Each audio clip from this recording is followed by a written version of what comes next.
Ini juga di antara syaratnya. Kita harus tabah dan sabar. Sabar itu kayak gimana sih katanya Al-Zarnusi? Yang pertama, jangan sampai meninggalkan sesuatu yang belum kita pahami secara sempurna. Baru ngerti sedikit ganti isu, ngerti sedikit ganti isu. Itu namanya tidak sabar, tidak tabah. Harus sampai tuntas. Meskipun harus bertahun-tahun. Makanya tadi di pondok-pondok itu satu kitab bisa bertahun-tahun. Memang pelajarannya selain ilmunya juga ketabahannya, kesabarannya, istiqomahnya. Jangan sampai berpindah ke bidang ilmu lain sebelum memahaminya secara tuntas. Kemudian jangan pindah ke daerah lain kecuali terpaksa. Ada kan yang suka pindah-pindah kampus. Kuliah di sini gak enak Pak, kuliah di yang lain aja. Pindah-pindah, ilmunya tidak jelas. Jadi pasti yang dikejar bukan ilmu, yang suka pindah-pindah. Jadi katanya siapa Al-Zarnusi tidak sabar, kecuali memang terpaksa. Kok pindah-pindah Mas? Salah ambil jurusan Pak. Misalnya saya ternyata tidak bakat sama sekali Pak, misalnya. Saya itu matematika jelek malah ngambil jurusan matematika, tidak bisa saya sekarang. Nah itu ya terpaksa, memang bukan anumu, pindah tidak apa-apa. Tapi jangan karena selera. Wah rasanya kok sekarang ilmu saya yang ini nggak laku Pak, lebih laku ilmu sana, saya pindah aja. Itu namanya tidak tabah dan tidak sabar. Di antara yang bikin ilmunya tidak barokah. Kenapa sih harus begitu? Ya katanya Al-Zarnusi, karena kalau kita tidak sabaran, mengajari sesuatu tidak tuntas, loncat-loncat, pindah-pindah, dapat membuat urusan jadi kacau balau. Hatimu sendiri tidak tenang, waktumu terbuang, bahkan gurumu sakit hatinya. Kamu kok ganti-ganti guru, apa tidak cocok sama aku?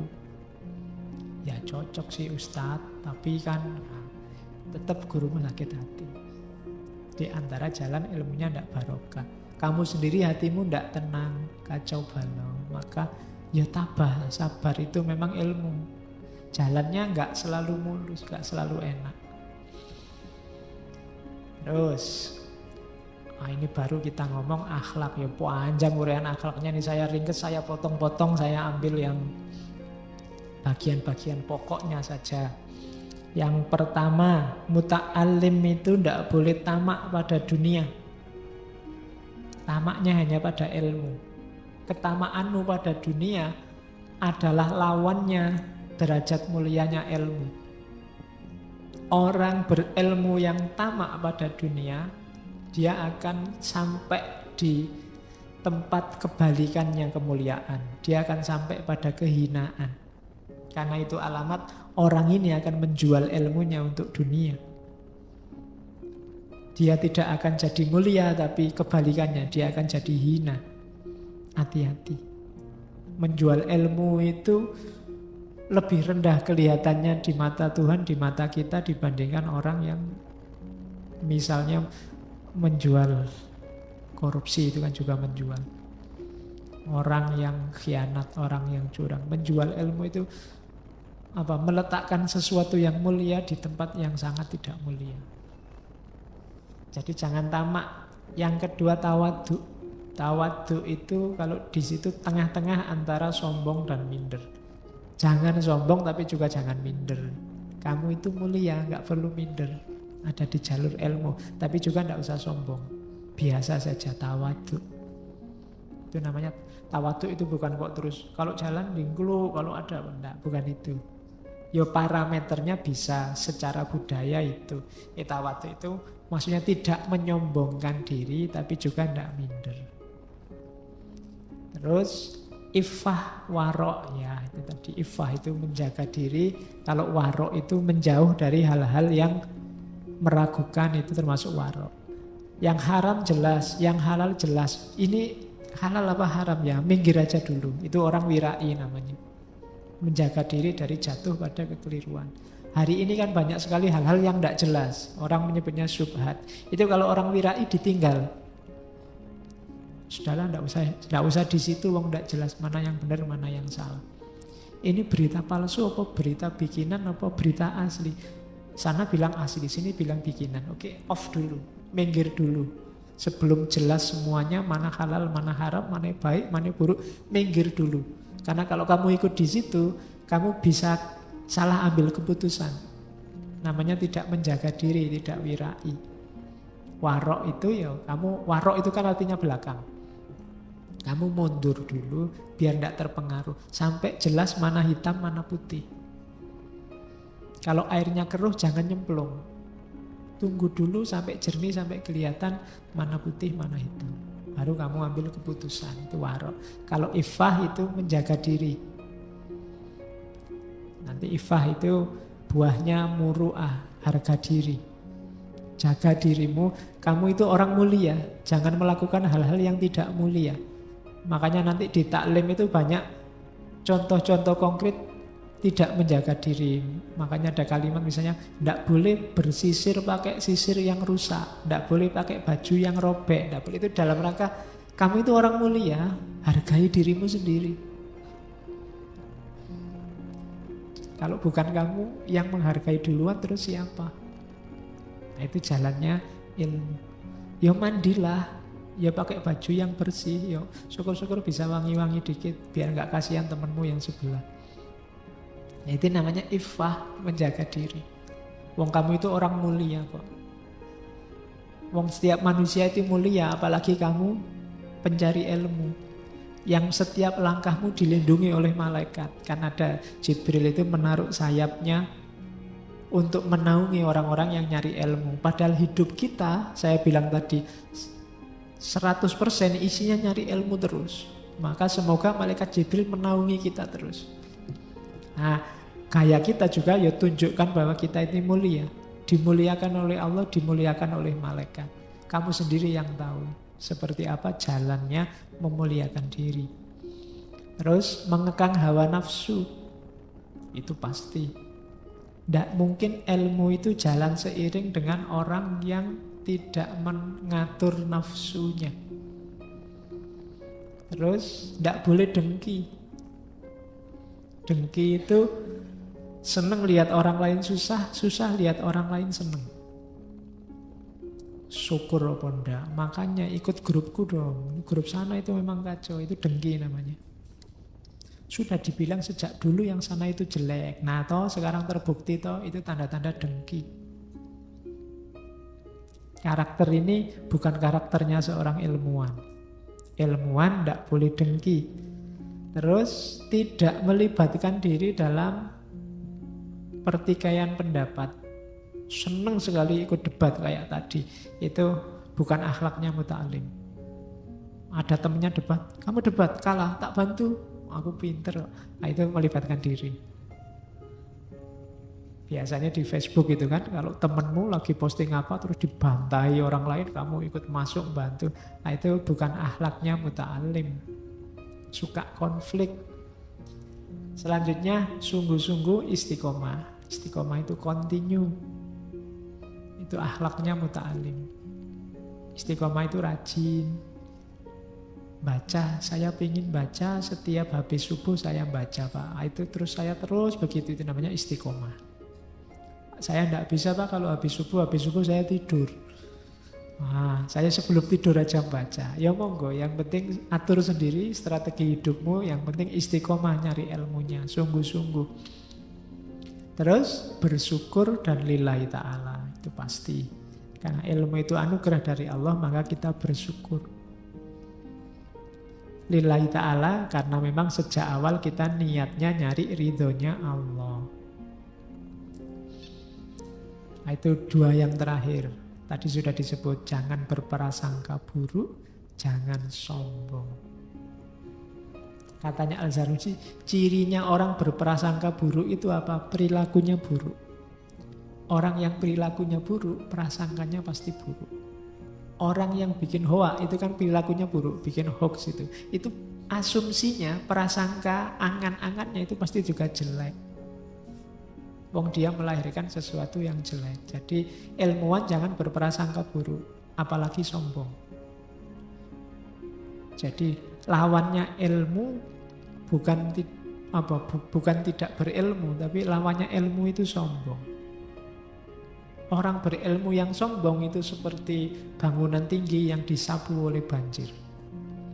Saat itu juga harga ilmunya selesai. Sombong itu merasa dirinya yang paling pinter, yang paling benar, yang paling baik, yang paling bagus. Wassalam. Tidak akan jadi ilmuwan. Tidak akan barokah ilmunya. Jadi akhlak muta'alim tidak boleh sombong. Tadi akhlak ini adab. Kalau akhlak itu nilai-nilainya, norma-normanya. Kalau adab itu implementasi nyatanya.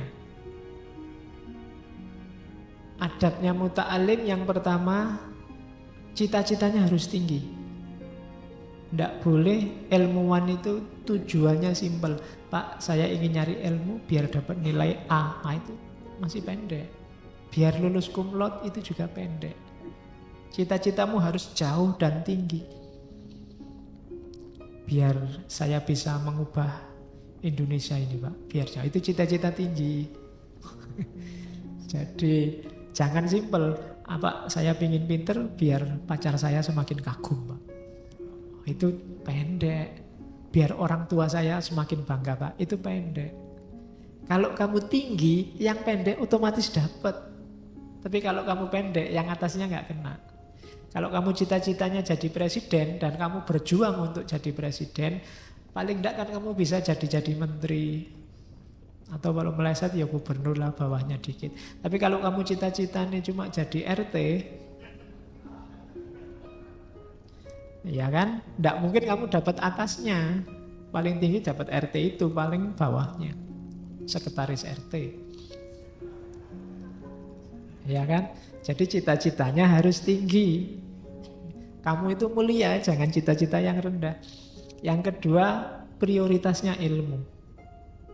Bukan kemenangan, bukan pujian. Pokoknya ada apapun, prioritasnya ilmu. Prioritas itu yang dinomorsatukan dalam hidup. Yang kedua, adab yang ketiga, menghormati kitab. Itu ada disebut oleh Al-Zarnuji. Ya menghormati kitab itu ya nyawa ilmumu itu ada di kitab-kitab. Maka jangan nyempelekan kitab, sebenarnya nanti sama guru.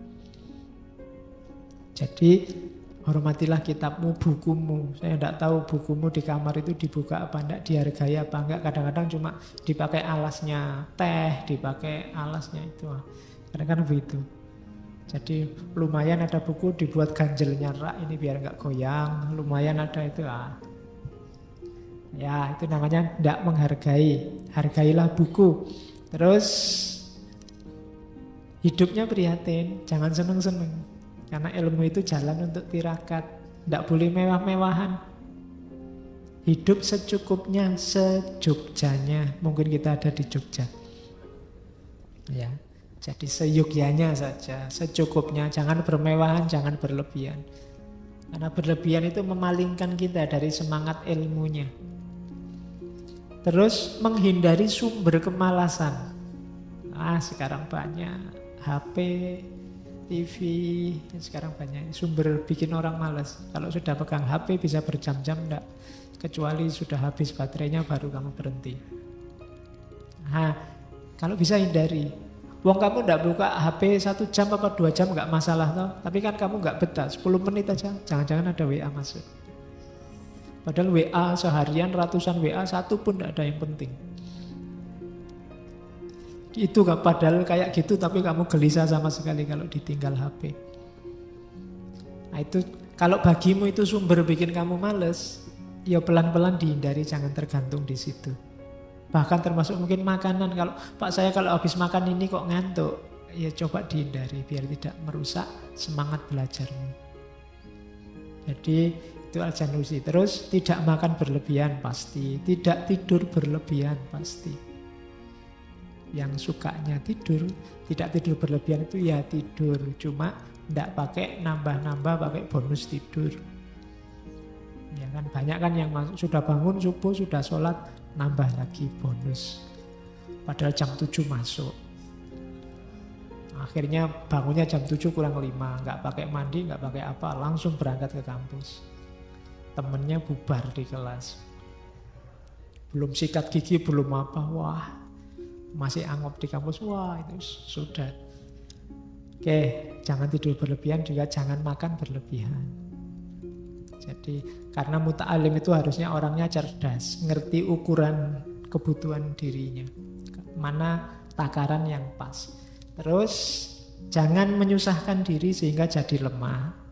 Ya prihatin, tapi ya jangan menyusahkan dirimu sendiri. Terus hindari permusuhan. Yang terakhir, gak mudah panik. Ilmuwan itu tenang, karena akalnya jalan. Tidak ada apa-apa, wow kaget, bingung, terus tiba-tiba disebar semua, di-share postingannya. Enggak. Ojo kagetan. Nah. Kita kan sering kagetan. Dikasih gambar pembantaian Rohingya, wah ini terus kamu sebar. Lu kamu belum ngecek dulu benerkah yang disebar itu, kan gitu. Itu namanya panikan, bingungan. Ilmuwan enggak boleh panikan, enggak boleh bingungan. Harus tenang. Ada apa-apa dicek dulu, direnungi dulu. Seandainya memang benar, apa ada pentingnya kamu ikut nge-share? Ada manfaatnya enggak? Meskipun di ujung postingan udah bilang tolong aminkan dan share. Enggak usah. Iya. Kan enggak, iya, kamu kan tetap harus ngitung itu manfaat kalau kamu nge-share atau enggak nge-share. Ya pinter-pinter lah. Terus jangan menyembunyikan ilmu, ini juga penting. Ya kan? Menyembunyikan ilmu itu malah bahaya, karena ilmu itu akan jernih kalau mengalir terus kayak air. Saya tiap minggu ngomong di sini itu nggak usah khawatir, wah jangan-jangan nanti Pak Faiz kapan-kapan ilmu nentek. Enggak. Jadi ilmu itu semakin dikasih semakin berlipat. Saya ngomong ini, yang dapat pengetahuan baru enggak cuma kalian loh, kadang-kadang saya dapat juga. Karena saya harus mikir, improvisasi, tiba-tiba, oh iya ya, bisa ditafsirkan begitu. Dapatnya bisa langsung saat ini, dari sini. Wong itu kuasanya Allah. Jadi jangan menyembunyikan ilmu. Pak, itu ilmu rahasia Pak, gak usah disebar. Ada yang bilang ke saya gitu di beberapa tema. Itu hanya untuk orang khusus ya Pak. Lah bukunya sudah di mana-mana. Ya kan? Oke, terus jangan tergesa-gesa karena tadi harus sabar. Terus selanjutnya jangan banyak bicara, tadi sudah dibahas. Agak bahaya kalau ilmuwan terlalu banyak bicara, karena dia ilmuwan itu harus terlalu banyak mikir. Itu tamma akluhu nakuso kalamuhu, itu Kak Ali bin Abi Thalib. Orang yang semakin sempurna akalnya, semakin sedikit bicaranya. Dan jauhi hal-hal yang tidak ada gunanya, perbuatan-perbuatan iseng, kelakuan-kelakuan yang tidak ada hasilnya, itu sebisa mungkin kita hindari. Jadi itu katanya Al-Zarnuji, barang siapa sibuk oleh perbuatan yang tak berguna bagi dirinya, maka yang semestinya akan berguna akan terlewat. Kalau yang tidak penting kita urusi, maka yang penting akan lewat. Maka tiba-tiba kamu sudah semester 14. Oh itu yang penting terlewat. Kenapa? Kamu terlalu banyak ngurusi yang tidak penting. Adabnya muta'alim itu, yang tidak penting di skip aja. Yang penting dulu, nanti kalau yang penting beres, yang tidak penting kita urusi nggak apa-apa, bonusnya. Jadi tadi prioritas nomor satu kan ilmu. Kalau kita terlalu sibuk dengan yang tidak ada gunanya buat hidup kita, nanti yang ada gunanya kelewatan. Oke, itu adabul muta'alim.